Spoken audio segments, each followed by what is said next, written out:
Welcome, everybody. Welcome to the Legendarium podcast, another Author's Shelf episode. Today we are talking Hitchhiker's Guide to the Galaxy. I am Craig, your host, and with me is Randee Dawn. Randee, welcome to the show. Thank you so much for having me. I am delighted to be here. You're very welcome. Before I do all the introduction stuff and the bios and the books and all that stuff, let me just remind everybody to go to thelegendarium.com, which is where you can find past episodes. You can find the link to our Discord server where you can join in the discussion with other reading nerds, much like yourself. And you can also find the link to our Patreon page, where you'll find an infinite number of goodies that aren't there, because really it's just a tip jar. So if you like what you hear, it'd be great if you threw a buck in the tip jar over at Patreon. With that being said, okay, let's talk about you for a second. Randee, you and I met at Dragonsteel Con, I think it's officially called. That is correct, yeah. So that's Brandon Sanderson's convention back in November. Mm-hmm. You stopped by the booth and we started talking, and you were telling me about your book that had been compared to Douglas Adams and Terry Pratchett. And yes, and I said, I've got an idea. Yes, you did. So, it's your history with Hitchhiker's Guide goes back pretty far, does it? It does, actually. So I maybe had heard of it, but I had not read it way back when. I was at my cousin's house and they had the text-based game of, if anybody's ever done Legends of Zelda way back in the, the old school days when it was just text on a screen, you had to type turn left, turn right. And they said, we have this game. I'm like, ooh, a game. And I thought, all right, I'll play this. And immediately it was clear that if you didn't have any real working knowledge of the book, you were not going to get beyond being mowed down by a bulldozer.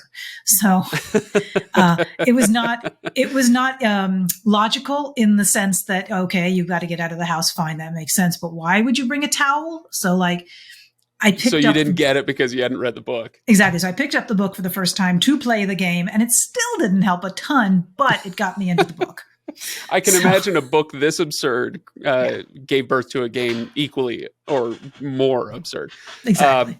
But the book you wrote, which we will talk about kind of toward the end of this episode, it's called Tune In Tomorrow. Yeah. And so we're going to get your breakdown of what the book is, a little elevator pitch on that in a little while. Sure. But the reason I mention all this is because, like I said, it's been kindly compared to the likes of Pratchett and Adams. So such an honor, let me tell you. So, my normal question, the first question, as longtime listeners know, my normal first question for an Author Shelf episode is, why did you choose this book? Mm-hmm. But I'm afraid I kind of spilled the beans on that already, which was we had the conversation, and normally with an Author Shelf episode, I just throw the doors wide open and say, let's talk about whatever book you want. In your case, I kind of nudged you and said, hey, I've got an idea. Let's do this. But tell me why someone else should choose this book, or why they should pick this book up. We'll start with this 30,000 foot view and then dive into the text itself. Right. So it's okay. So the thing about Hitchhiker's Guide is you can't go into it expecting, a Neil Stevenson sized treatise on life and everything. Although we do address life, the universe, and everything. So in theory, he does pack a lot into approximately 150 pages. It's about 150 pages. The story is loosey-goosey, but what it really is it's just goofy, but it's satire, and it plays on tropes and expectations, and has no problem with just going there in weird and wonderful ways that sometimes when you read a book, you'll read a sentence that you may never have thought of or written yourself, but it lands with you in a correct way, as though a piece in a puzzle has slid in. And I won't say that's the case with every single sentence Adams writes, but he's so on point in some ways about so many things that just click, that it all falls together in a very natural way, even when he's being over the top and bizarre and strange.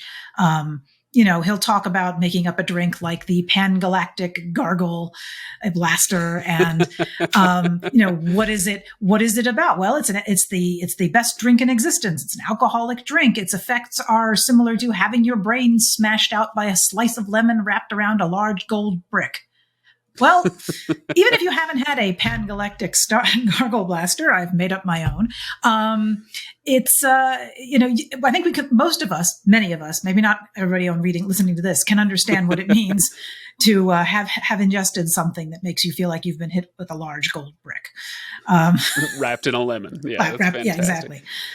And so, that's the kind of phrase, as I'm reading Adams and Pratchett, they kind of live in the same headspace for me, where you just never know where they're going to take a sentence. Forget the story as a whole. Forget the chapter that you're reading. You don't know where the sentence you're reading is going to end up. And it's such a delight. Yeah. When you come up with a phrase like, what was it? A lemon wrapped around a gold brick? Having your brain smashed out by a slice of lemon wrapped around a large gold brick. Just like, whose brain works this way? I don't know, but it's such a delight to go through it. And I'm sorry. Go ahead. I was going to actually say one of the things that's interesting about the book is it didn't start as a book, and that may lend to some of its length as well as its kind of loosey-goosey episodic feel. I mean, yes, we do follow a story of characters throughout the entire thing, but this started out as a radio show. Right. And it was written by a guy who did not plan to be an author. It was not his goal to be an author. His goal was to write for radio. His goal was to do something funny with science fiction, which when it came out in the late 70s and when he was first thinking about it in the early 70s, really wasn't the commonality. We were very self-serious with sci-fi. There was, we just had 2001: A Space Odyssey. Excuse me. There's Ziggy Stardust. But that was like at the end of the 60s, and then we had Star Trek, the very first original Star Trek. I mean, everything was very, hopeful and hope punk and punk. All right, there's your T-shirt. I'm a hope punk. That's hope punk. And that was kind of where we were in the 70s. I don't think we were doing a whole lot of humor-based sci-fi stuff. It wasn't quite ready to poke fun at itself. And, right. And in truth, the book does not poke fun at sci-fi. It pokes fun at a million other things, but not sci-fi specifically. Well, I think it's, as you read Hitchhiker's Guide, you can find endless blurbs and quotes about how it leaves no sci-fi stone unturned, as far as going into the tropes and the cliches. But at no point do you feel like it hates those cliches. Exactly. It's a love letter, kind of similar to if anybody ever watched Cabin in the Woods. Oh God, I loved Cabin in the Woods. It's every horror trope you can possibly imagine crammed into one thing.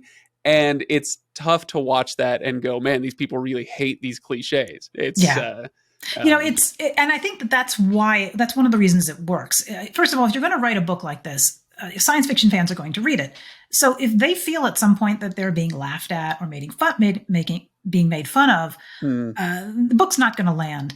This may be a little bit of a digression, but there's a movie out now called Tar. Has nothing to do with science fiction exactly, but we are essentially focusing on a very famous, very pretentious, very well regarded conductor for orchestras. And I think the thing that drove me nuts about the end of Tar is, and if you don't want to know the ending, please step away for about 30 seconds. Tar falls from grace and eventually is resurrected by conducting an orchestra for basically a room at a science fiction furry convention. And that's meant to be a punchline at the end, like, oh, she's fallen so far, and look, this is how embarrassed she is now that she has to do this. And that kind of ruined the movie for me, because I thought, it's so easy to poke fun at a lot of these genres, but they're also the biggest genres in entertainment right now. So why would you do that? And Douglas Adams does not. He clearly loves what he's doing. Yeah, no, that's a great point.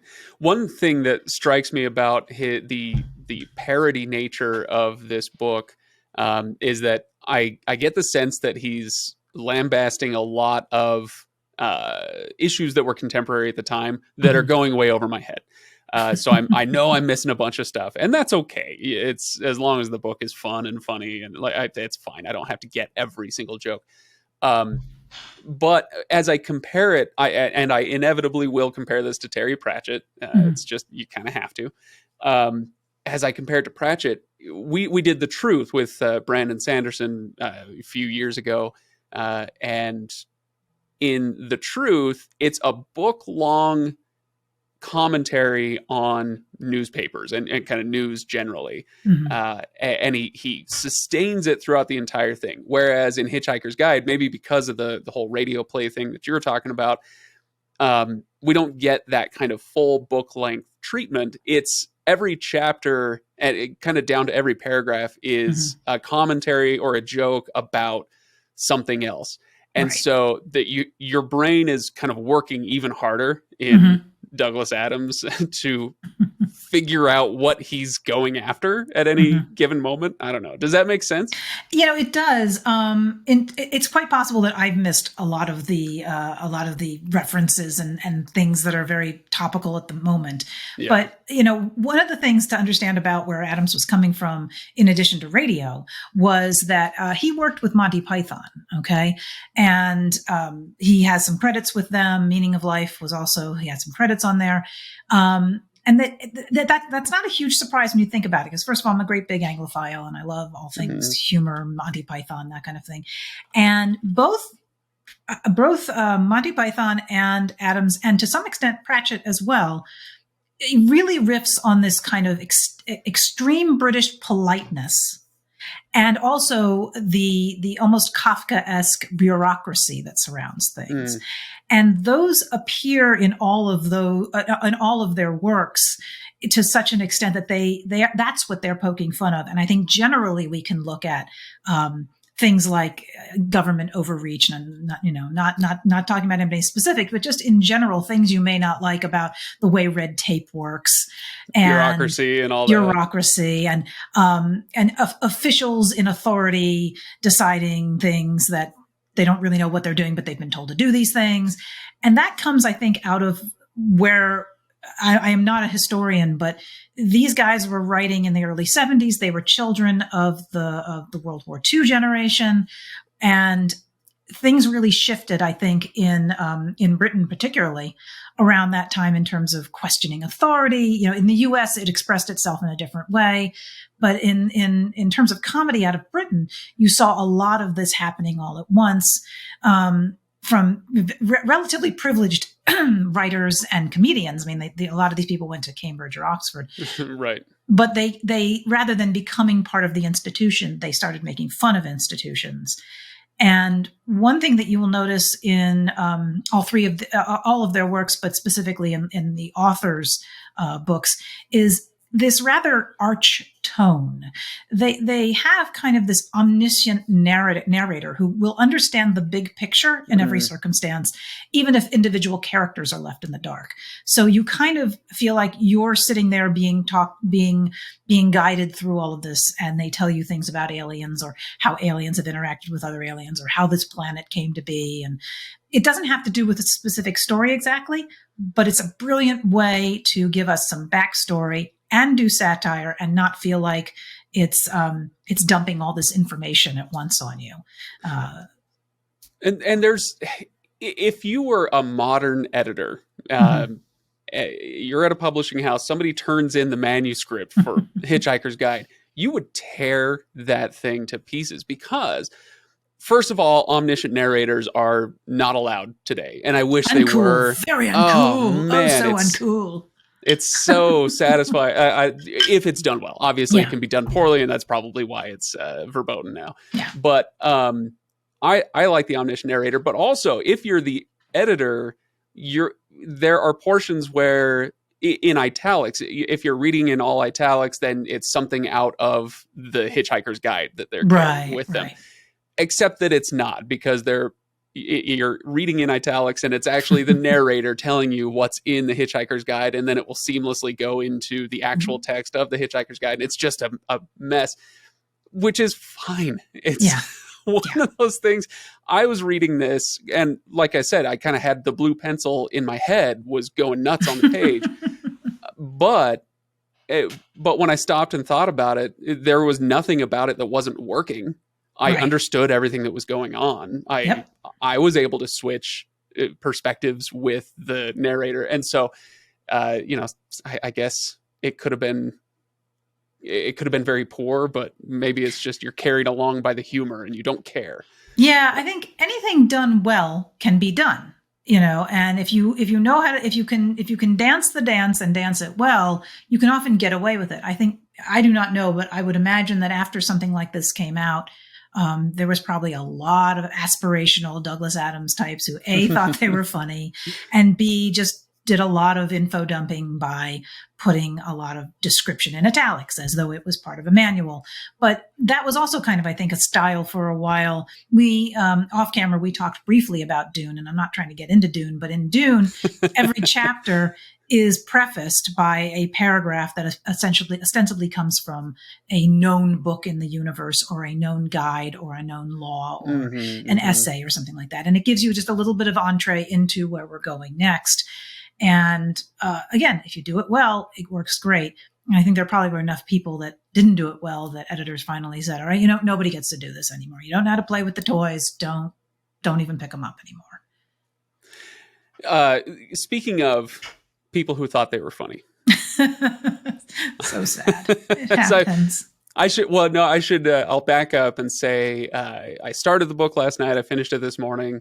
It's a really quick read. If anybody hasn't read it, I regret taking until now to do it. Yeah. I did a whole live stream on this. That was just yesterday. We talked about whether must read books exist, and if they do, what would go on the list, would this go on the list? So to interrupt you really quick, if you have seen the movie, you have not read the book. Right. If you've seen the TV show version, you've also not read the book. All these versions are slightly different. That's one of the things to know. But I'm sorry, go ahead.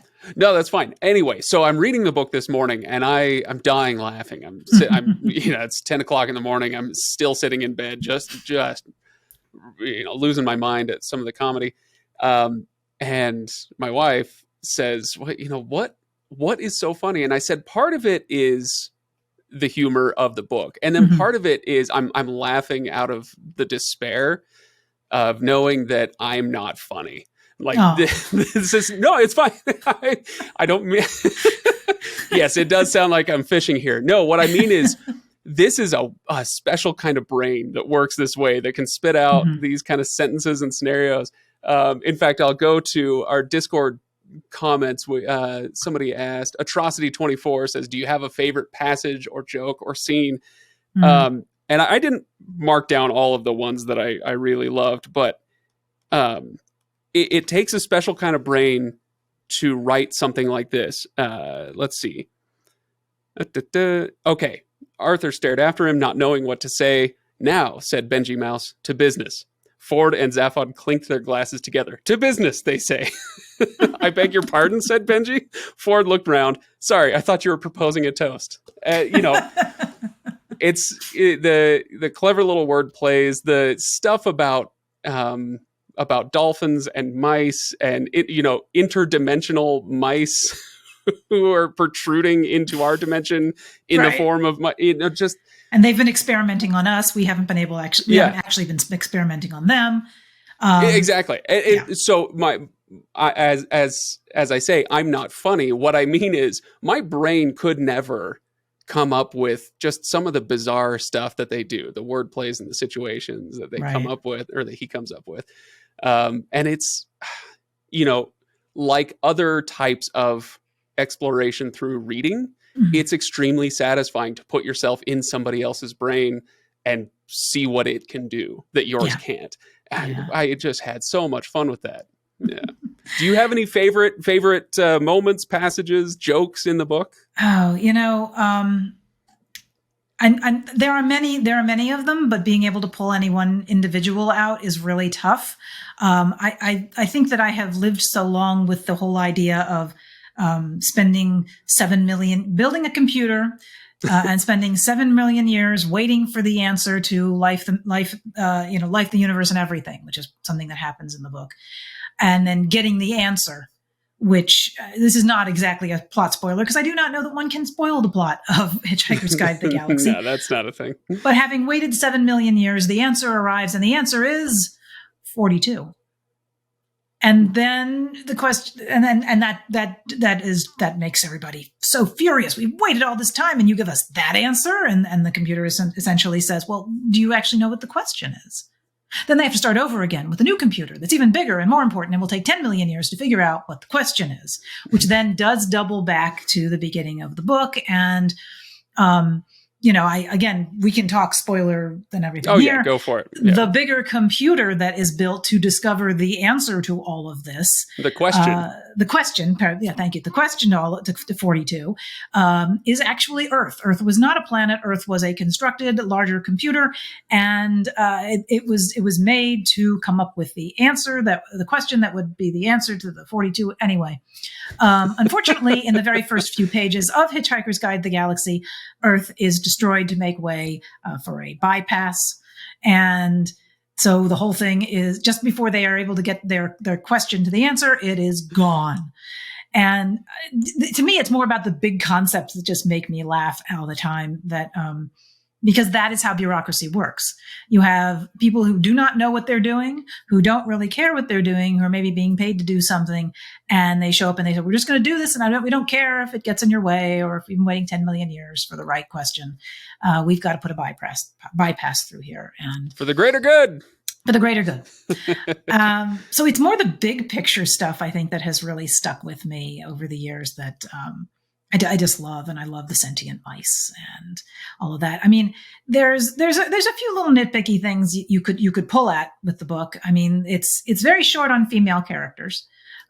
We have one human character named Trillian, and then there's some references to other women throughout, but they are not actual characters per se, and that's pretty much it. So I think if it was written today, I would, and Adams called me for advice, which he would not do. But if he had an interest, I would say, can we get maybe another woman or so in there who actually is a character as opposed to somebody who just floats by. That, as I understand it, and I wasn't a Cambridge or Oxford educated guy back in the 60s and 70s, but as I understand the landscape back then, that was the ultimate boys club for, generations up to that point. So it kind of, you read something like this, or, heck, you can go to Tolkien and be like, why didn't you have more women in your band of adventurers? And it's like, well, that's because he didn't see any of that. That's wouldn't have crossed his mind. Anyway. Oh no, Adams is not alone in all of this for sure. Yeah. But when we talk a lot about these days with, strong female characters and more diversity, et cetera, et cetera, et cetera. This book is a great book, but it comes out of an era where that was not so much the consideration. Right. Yeah. And it's, I don't know. I know everybody's different with their sensibilities around this sort of thing, but as long as I know when the book was published, I don't have a problem with that. As long as I can process in my own mind why that would be the case. Right. It doesn't tend to bother me as long as I can put it in historical context. Right. Well, Randee, should we go to do some more Discord questions and comments? Please, let's do it. Let's do it. Okay. Let's see what people want us to talk about. Oh, okay. So Murph, 1976, although it serves as a standalone novel, it's also part of a series. Are the panelists interested in reading further? Have you read the whole series? I have not completed the series, but, the thing is I had the individual standalone book for a while, so it actually would take an active effort to pull in more books. But now what I have bought for myself in preparation for all of this is to reread it. This is the ultimate. And it comes with all of the books, which include The Restaurant at the End of the Universe, Life, the Universe, and Everything, So Long and Thanks for All the Fish, and Mostly Harmless. There's also apparently in this book a bonus story called Young Zaphod Plays It Safe. So there's even stuff in here. There's also an introduction from Neil Gaiman and an introduction from Adams himself explaining how it all came to be. So it's a good, I would say if you're just starting out, you might want to try the first book, but once you're sold on the first book, because you will be, go buy all of them at once just so you can read it. I can't say that every single one is meant to be as great as the first one, but that's rarely the case. Right. But once you're kind of got the the bug for his kind of humor, you'll want to keep reading. I've already started reading the second one again, and I'm going to move through all of them. I'm just going to read them all. I myself picked up, I do the used bookstore thing a lot. So I found this 10th anniversary edition. So it's 1989. The book was originally published in 79. So this is the 89 version. It's got the Adams intro, but it is standalone in itself. Yeah. For myself, I'm actually a little bit hesitant to rip through the rest of the books because, again, comparing it to, who was I comparing it to? Terry Pratchett. So I got to look on my bookshelf to remember all the names. Comparing it to Pratchett, it's such a nice refuge from heavier and more difficult and emotional and violent books or whatever the stuff that I do often read. This style of humor is such a good refuge from that. I don't want to waste it. There's a part of me that wants to kind of just save more Hitchhiker's Guide and save more Discworld for when I need it. Yeah. I'm like that too. And I do worry that if I read 150 pages of Adams, and if I read 800 pages of Adams, I might tire of the humor style. Sure. It's possible, so I'm hesitant to jump right in, but it's definitely one of those things where I'll pick up copies of the other books and hold them in reserve for when I feel like I need them. Yeah, it's a bit like, once you discover a really great chocolate, you don't want to eat nothing but chocolate. You want to savor it. You want to take a little bit at a time. Yep. All right. So Red Army Ian. Wow, I read that wrong. I'm in Wheel of Time mode right now. Red Army Ian asks, why are towels so important? Which is probably just a joke that's sending just for a fun reference our way. But yes. I had a thought on this when I saw the question come through, which is a series that we're reading right now. Speaking of, deadly serious and violent and all that, we're reading Joe Abercrombie. Oh my gosh! Okay. So yeah, we're going through the first Joe Abercrombie trilogy right now, and it starts in one of its first chapters in the first book. It has the crippled character climbing upstairs or going downstairs. I can't remember. And as he ruminates for a page or two on the nature of stairs and how much he hates stairs and how his body doesn't cooperate with stairs. And it's written so interestingly and so well that it actually kind of changes the way I think about stairs. I don't quite take my ability to go up and down stairs for granted anymore. And, that's one of the powers of really good writing. And the towel thing, as absurd and stupid as this sounds, kind of did the same thing for me, where I was like, hold on a second. That's true. Yeah. Towels are incredibly useful. and that's basically the point. I mean, this again, you don't want to explicate comedy too much because like E.B. White says, analyzing humor is like dissecting a frog. Very few people are interested, and then the frog dies of it. But if you take the towel and you were to look at the towel in the purpose in the context of the entire book, the towel is a perfect example of why Adams works, because he takes something incredibly mundane, but also a little funny. Towels are funny.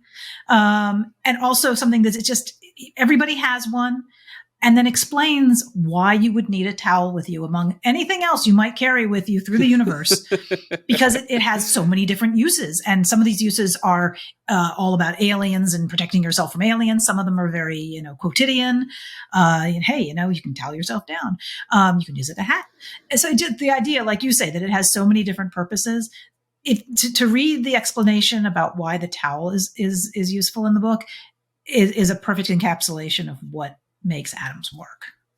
Exactly. Yeah. It's, I heard somewhere years and years ago that if you want good comedy, you have to find the drama within it.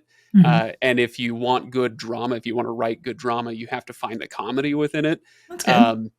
And there's something there where it's like, he's being absurd, and he's being bizarre and just weird, but he finds little kernels of things that the little kernel of truth that makes the absurdity actually work.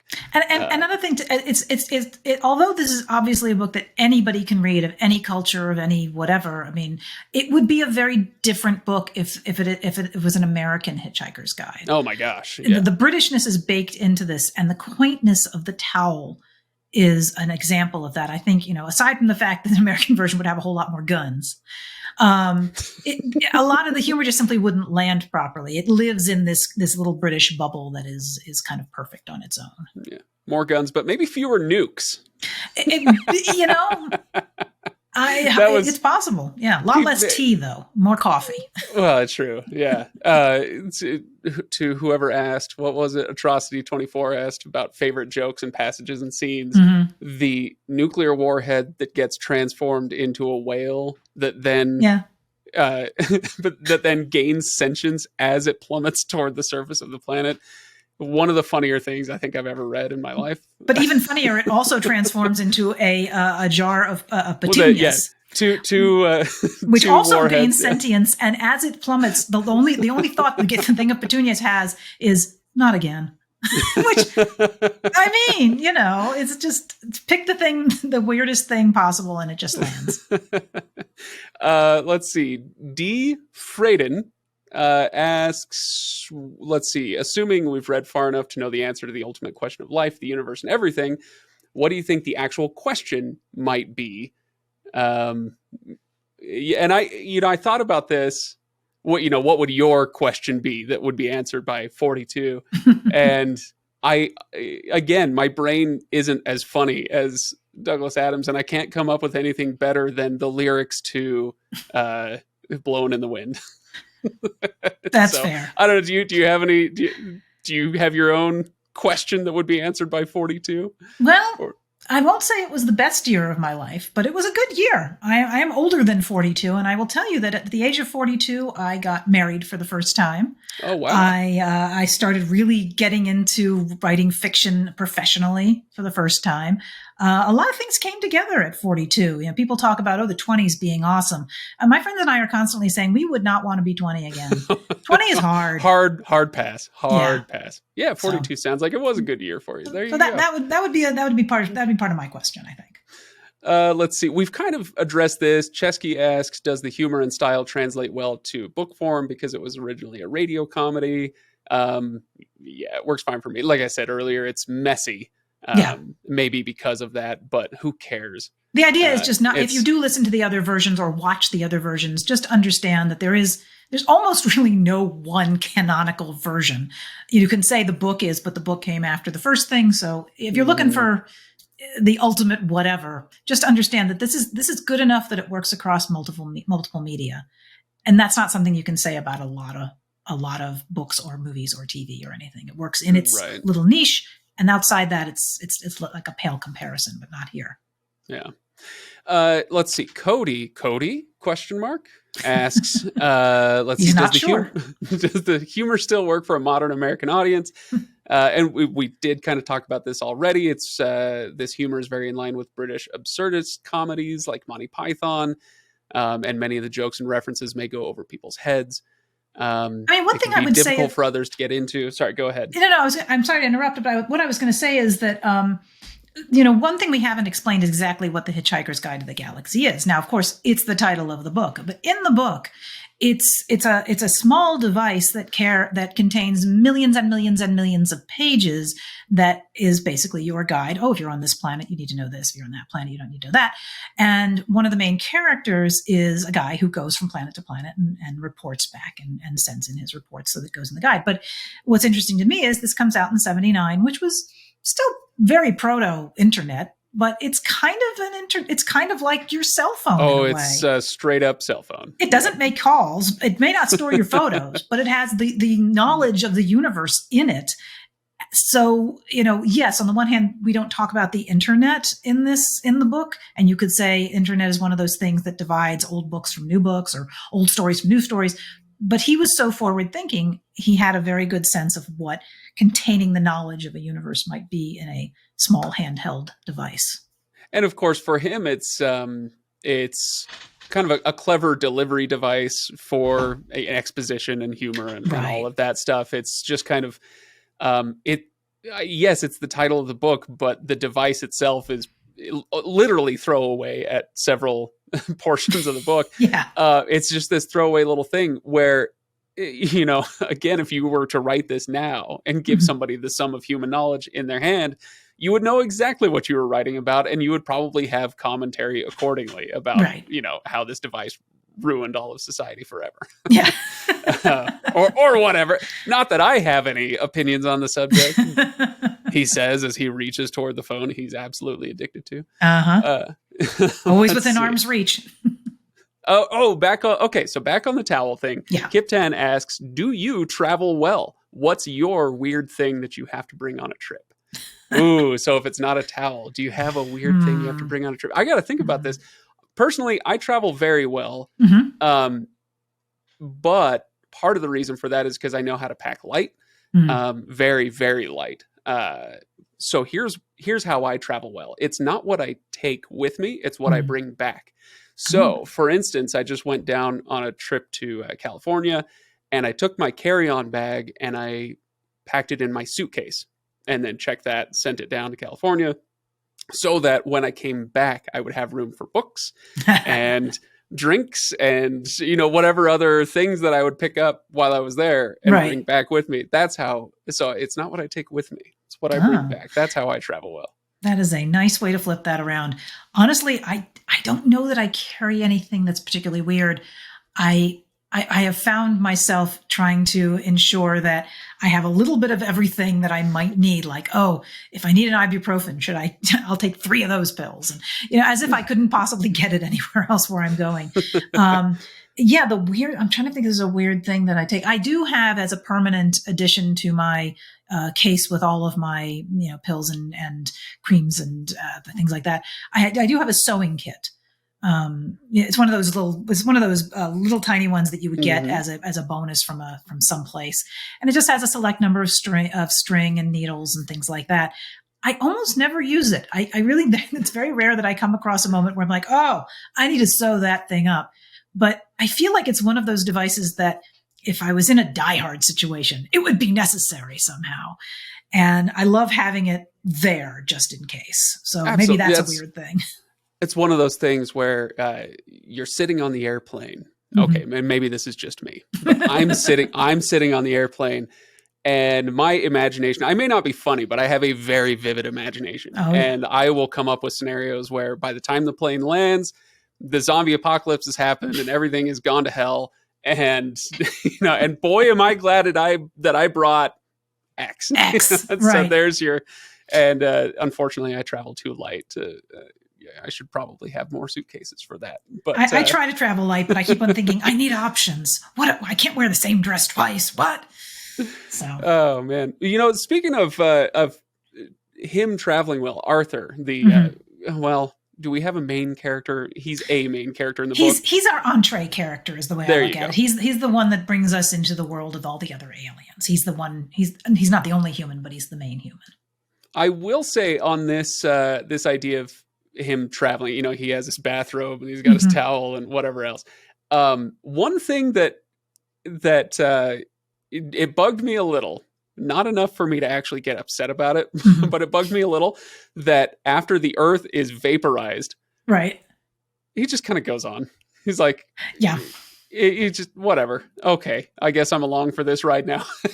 The Adams did use it. That moment for one incredible bit of comedy where he thinks about all of his friends gone, no reaction. Right. Mother gone, no reaction. And then he thinks about McDonald's and faints dead on the floor. No more McDonald's hamburgers. You have to handle that delicately. You're going to do a comedy book, but you're going to wipe out pretty much 99.9% of all humanity in the first few pages, but it's still a comedy and you're not going to have characters who are, experiencing PTSD or anything like that. So you got to walk carefully with that. Now, he does it really well because he could spend the whole rest of the book making that a problem. Exactly. Right.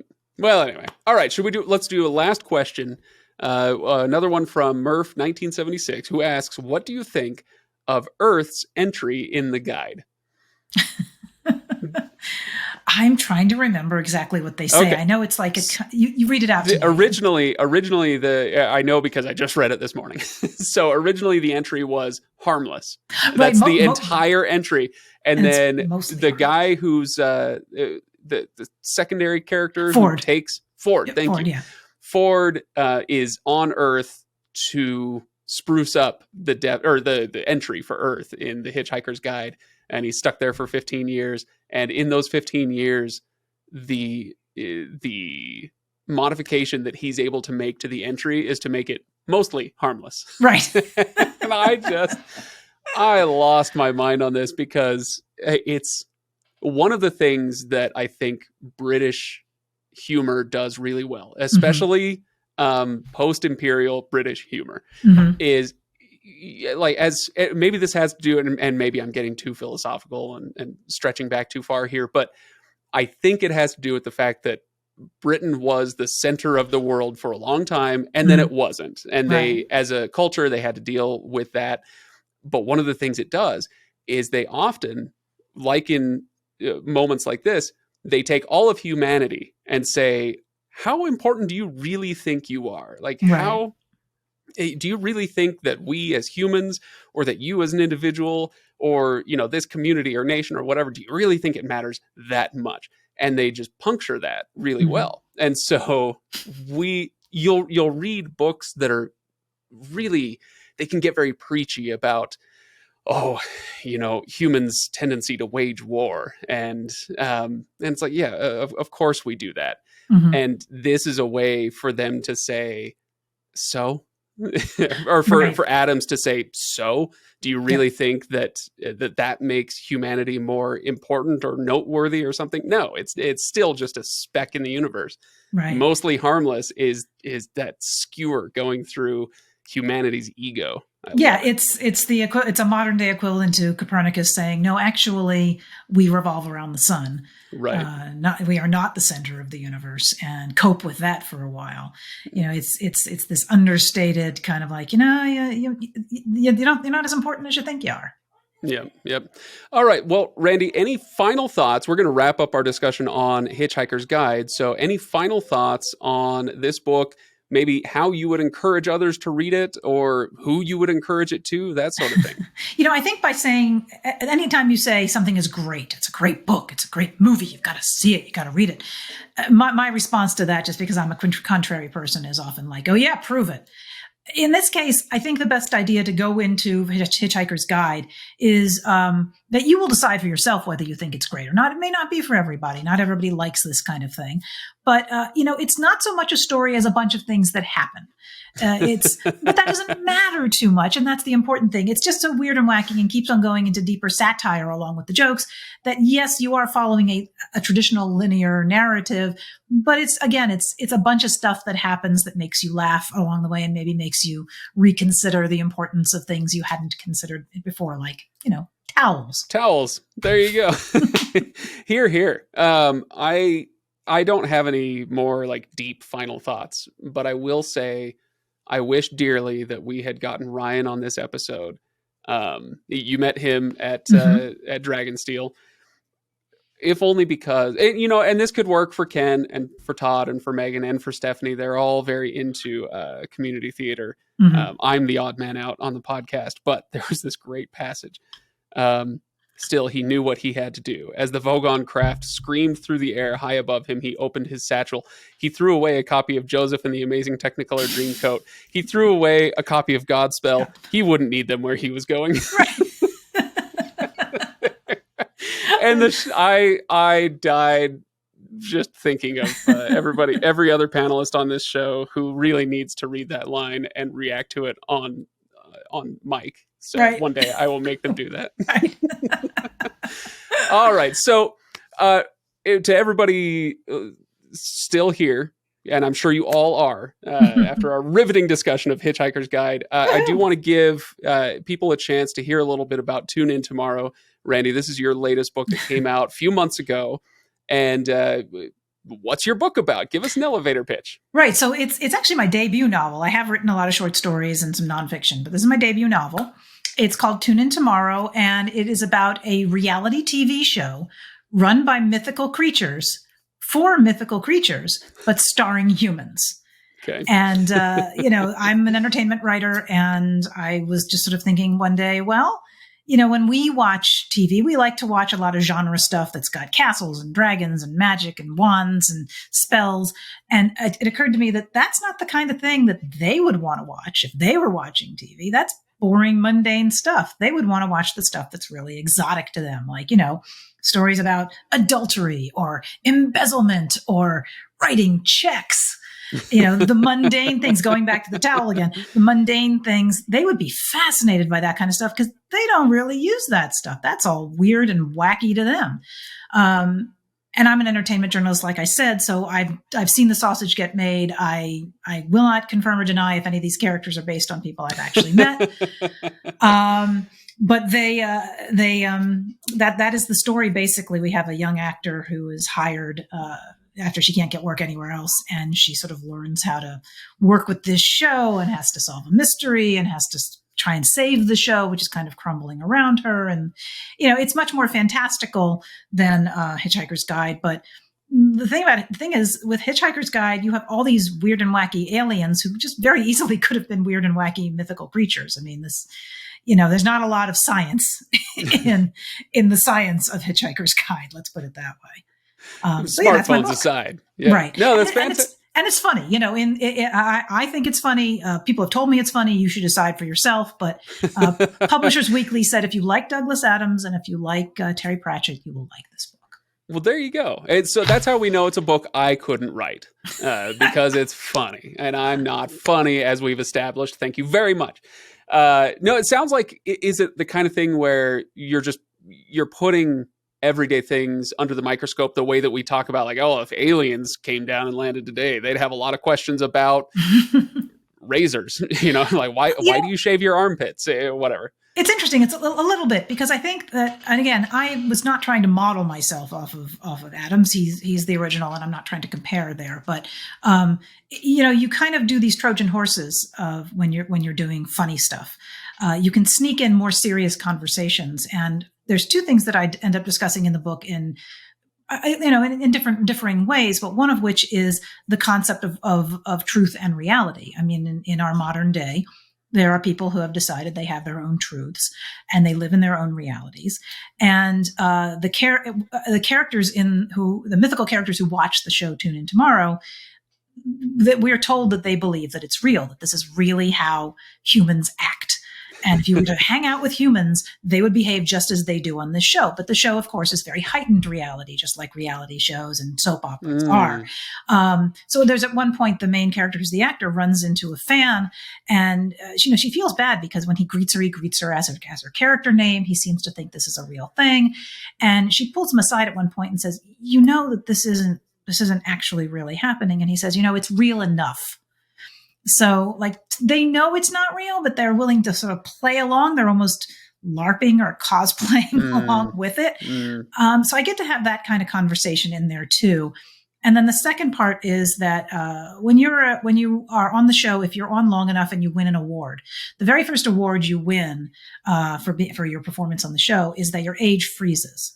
So you will not age as long as you are continuing to be on the show. So some of these people have been on the show for 100 years, 80 years, or whatever.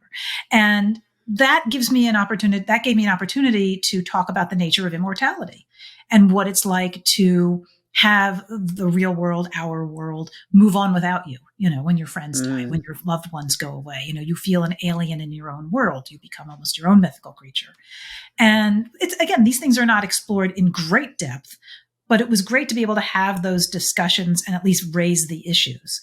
So I think that, kind of what Adams does in terms of the nature of bureaucracy and all of that, I'm trying to sort of sneak those in there. I'm probably not nearly as subtle or as funny as him in those areas, but that was the aim.